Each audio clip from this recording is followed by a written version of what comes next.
Thank you very much. My question is for President of DRC. Ma question est adressée au président de la RDC. Monsieur le Président, si la sécurité est à l'évidence un gros problème pour vous, si vous étiez capable de résoudre ce problème par vous-même, vous l'auriez fait depuis longtemps. Alors je voudrais savoir pourquoi vous refusez de collaborer au sein des processus de Luanda et de Nairobi afin de trouver une solution durable à cette crise sécuritaire. Je pense que la solution est entre vos mains et qu'il faudrait travailler avec ceux qui sont prêts à vous aider pour résoudre vos problèmes. Je suis du Rwanda et nous croyons tous que la sécurité est nécessaire pour l'investissement et le tourisme. Donc faites votre part pour trouver une solution.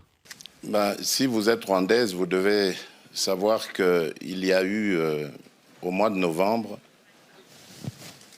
une discussion qui a abouti à la définition d'une feuille de route pour sortir justement de cette crise.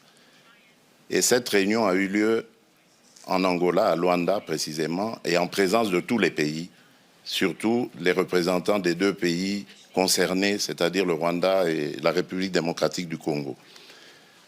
Il a été convenu, comme j'ai dit, une feuille de route qui décrétait le cessez-le-feu et le retrait immédiat du groupe de M23 qui est soutenu par le Rwanda le 25 novembre. Ce départ devait commencer et le 15 janvier, c'est-à-dire il y a 2 jours, on devait constater évidemment l'achèvement de ce processus.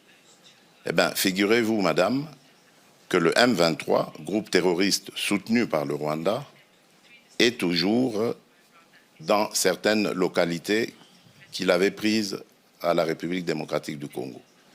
Malgré les pressions internationales, ce groupe maintient sa position, fait semblant de se mouvoir, mais en fait, il se redéploie d'une certaine manière et reste dans ces localités.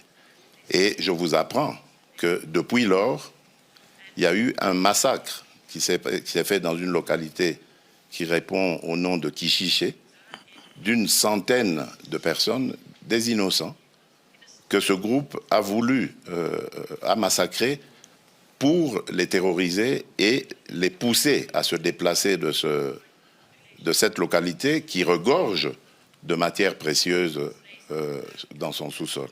Donc voilà en fait le problème que nous avons.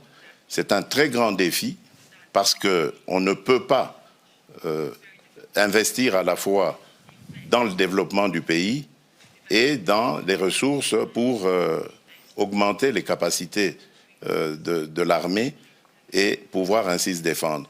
Si nous avions tous la même philosophie, la même vision, celle que j'avais d'ailleurs au moment où j'ai accédé à la tête du pays, celle d'aller vers tous nos voisins, nous en avons 9, et de leur proposer des projets de développement qui vont faire du bien à nos économies respectives, qui vont faire du bien à nos populations.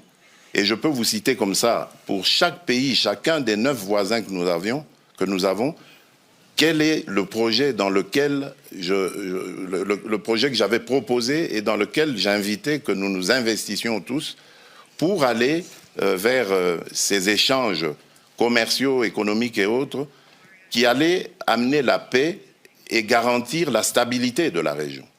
Mais c'est à cause, évidemment, de certains voisins aux velléités belligérantes que cela est malheureusement impossible à réaliser. Donc je suis désolé, madame, le problème aujourd'hui de l'insécurité dans la région des Grands Lacs s'appelle le Rwanda.